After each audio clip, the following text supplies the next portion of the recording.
Hello everyone and welcome back to the Oasis. Oh, almost pulled my hair there. The Entertainment Oasis.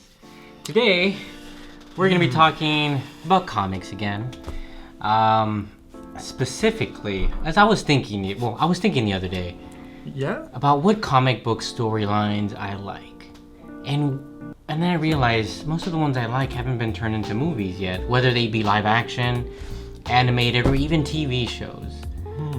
And I was talking to Nathurow about it, and I'm like, we should make a video where we talk about the storylines that we want to see turned into any kind of movie. Animated, live action, or even a TV show. Animated, live action. Yeah, why Just not? give us these storylines. So, I have two that I would want to talk about, and Nathurow has... Two as well. Two. Those. So, I'll let you go first. Me? Yes. Yeah. That's gracious of you. My pleasure, man. So anyway, the first one, I made a mistake. I made a mistake, people. So, my first one that I wanted to talk about was when, spoiler by the way, this is about the Batman storyline, so I guess if you want to catch up with the lore, Wait, go which watch it. Batman storyline? It's about the second Robin, Jason Todd. Jason Todd. So if you don't want spoilers about Jason Todd, The second Robin, go and do your research now and then do your own thing and then you can come back. But anyway, I thought it would be cool for them to do a story on when the Joker kills Jason Todd, kills him, but then eventually he becomes the Red Hood. Now, they actually did make an animated, I think it was a movie on that. They made an animated movie on that happening. The Joker, I think, ended up like beating him to death with or almost beating him to death with a crowbar. Yeah. But as dark as it is, and after seeing like bits and pieces of the Titans show, I kind of would love to see that storyline play out either in a show or in a movie. I've heard speculations about Titans that because Jason Todd Robin comes out. yeah, that one, right? and they already announced that they cast Tim Drake, the third Robin, in season 3. So there's been speculations that they're building him up to be the Red Hood, and that they might transition him maybe in the Titans into the Red Hood, or maybe they'll do like a spin-off or something. But I thought that would be really cool to see. And just the fact that DC is now making dark movies like the Joker, and I think the Titans show is kind of dark too, I would say. Yeah, it's definitely not the type of show you would see on TV as far as the violence goes. And yeah, but like I said, Joker and Watchmen was pretty freaking dark too. I would like to see that storyline with the whole Jason Todd with the Joker, and then him going into the Red Hood. I would like to see that in either a show or a live action movie. So live action, you want to see it brought into live action? Yes, because it's already in. I would like that. It's already in the animated show, which I had forgotten about. And actually, there's two movies. There's Under the Red Hood, and then there was the interactive movie that came out. It escapes me what the name is, but Death in the Family. I think that's what they might have called it when they released the Blu-ray a couple months ago. But yeah, that's a solid one. Yeah, I like that. I very much like that. Well, what is your storyline? So really quick, what are you drinking, by the way? I'm drinking a Blue Moon because I couldn't get the beer I wanted. I'm drinking a Red Stripe. Shout out to Jamaica. So one of the storylines I want to see is a storyline that I was very hyped for back in 2015, back when I would still collect comics, and it was Secret Wars, not the one from the 80s. I think it was from the 80s, but the one that was released a couple years ago. And think of this. Let me paint a picture of the world. So Dr. Doom is the end all be all. He is your overlord. And he created this world made up of different realities. So it's like a patched up world where one section of it's like the X-Men from the cartoon in the 90s. The other one is like the world of Old Man Logan. The other one is the world of Age of Ultron. And so all these different storylines that played out in the Marvel history are brought into this one world. Kind of like, so I guess think of them as states. Each state is a different reality in the or a different time in the Marvel universe, which I thought was really great. You know, they still had they had like a, what do you call it, like a world for Future Imperfect, where the Hulk, he becomes this guy called the Maestro. I guess that's how you say it in English. And it's just so fascinating to see all these different worlds, kind of in this one makeshift planet, like, you know. And of course you have your like there are instances in which maybe someone from this world crosses over into that other world, you know. And I think, and the good thing is, like, or the fun thing was that there was also like the Marvel Zombie universe was also part of it, and I think they used that as like a dumping ground, like, oh, we're sending you to the wasteland or whatever, and that's where all the Marvel zombies were. So if you were out of line, like, Lord Doom and his patrol would send you to that world. And it's just to be able to see, you know, storylines unfold with, like, you know, that include these different stories, as well as revisiting these worlds, you know, like the Old Man Logan world. I mean, that was super deep. I enjoyed the X-Men. They called it X-Men '92.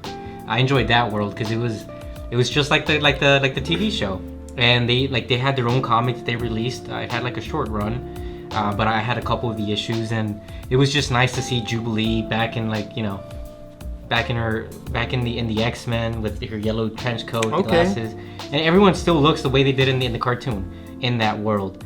But I think that there's so much potential for it. Probably I wouldn't want them to make it into a live action movie. Maybe not even a show, because I'm pretty sure it'll cost too much. But if they would make it like an animated series, like a limited series, maybe like 10 episodes, whatever, I would be all about that, just to be able to revisit, you know, like, you know, maybe the X-Men from House of M, you know, that kind of stuff. Visit the world of Age of Ultron. It has a lot of potential. The amount of stories you can craft in that world is, I mean, it's limitless. So they never incorporated that into an animated show or anything like that? Well, Spider-Man did, the original Spider-Man, I think they did a version of Secret Wars, but not this one in particular. It was I guess the older one, where I think it's the Beyonder, or Doctor Doom does something, and I think he steals the Beyonder's powers, and I guess he summons all these heroes, and then they kind of do battle and stuff. Yeah. This is different though. This one is much different, and it's really fun.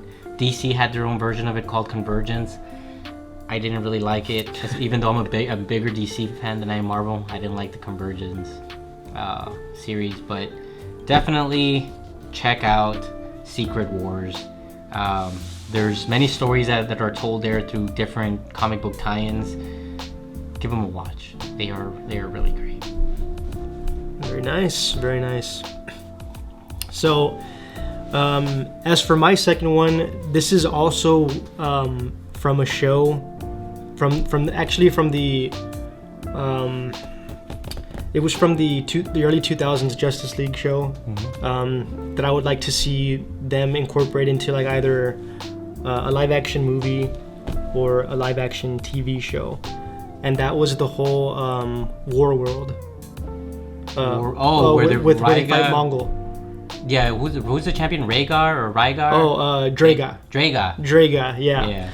I would love to see that arc. Well, it was like a mini arc, I guess, within the series. But I remember Mongol coming back in a later one, and I think he put Superman under like, I don't know if it was like hypnosis, or he was making him a. Of course, spoiler again. Yeah, but anyway, he was making him like live an alternate like timeline to where he was like married with Lois Lane and he had like a kid or something like that. I would love for them to tie in the whole War World thing, and then transition into that story. Like, just, I think, like a continuation. Yes. Like, you haven't escaped Mongol just yet. Exactly. I really liked Mongol as a villain when I first saw him, like, as a kid growing up, and with the whole War World thing, and how, you know, bringing people from all over the universe, basically, or the galaxy, to fight against each other, all these creatures, whether it be like just a superpowered being or a robot or something. And then of Yeah. course Superman found his way there, and he just started, he beat the reigning champion that was there. Draga. But Badass name. Draga. yeah, but I thought that was really cool, and I think it'd be awesome to see like incorporated into like a show or like a movie or Live something. action. Yeah, because I think you'd be able to see like some really epic fights, kind of like tournament style. Anyway, that was my I like second that. one. World. And then going into like the whole alternate timeline for I forget Superman. what that storyline is called. I forgot too. Because I think they did it on the Supergirl show, where I think she's dreaming, or they have her to some contraption where she's thinking she's having this other life. I forget the name. Anyway. I just remember Superman breaking out of it, and he just starts beating the shit out of him. Like, did you have any idea what you've done to me? Because like basically, he had to say goodbye to his kid that he had with Lois, who he thought was like really real. Like it's pretty messed up. It's pretty freaking messed up, if you ask me. Well, my last pick is a story that I consider to be one of the best stories in comics. And I think one of the reasons why it was so great is because DC already has such a really big history. And so these characters that are involved in it, you've met them at one point or another. And if you love horror, you're gonna love this storyline. It's Blackest Night. It's a Green Lantern centric story, but let me paint you a picture. So all these heroes and villains that have died, throughout the history of DC, and even then, even people who've died across the universe, they end up coming back because there's a new Lantern Corps introduced, the Black Lanterns. And just like the Green Lantern rings seek out individuals who have a strong amount of willpower, the Black rings search out like the dead. So you start to see friends and foes rise from the dead, and it becomes a nightmare scenario where your heroes and villains are fighting to stay alive, and old rivals, friends are all back, and Wow. they're all trying to have at you. And all the while they introduce a new Lantern Corps, which is the Indigo tribe. And I think their main thing is compassion. But you have all the Lantern Corps unite, to fight the Black Lanterns. There's even I'm gonna try to keep this as spoiler free as I can. I might throw out a little little bits of small spoilers, but I won't ruin the whole story. But it's nice to see some of the people we kind of like end up like getting killed. Not that I'm yeah.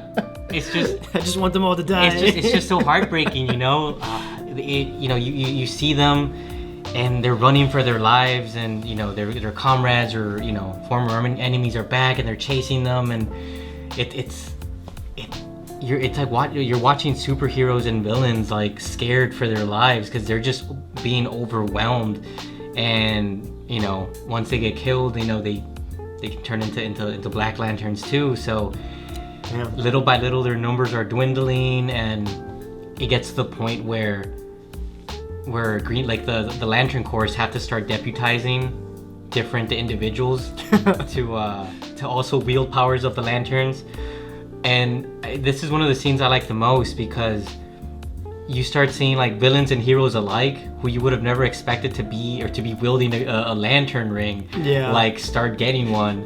And it's just it's crazy seeing how I guess out of hand it gets. How out of hand it gets that enemies have to and I know it's happened in the past where enemies have to come together, but I think this is the most dire situation in which they had no choice. Everyone was getting outnumbered, and it's just like, fuck it, you want here, take a lantern ring.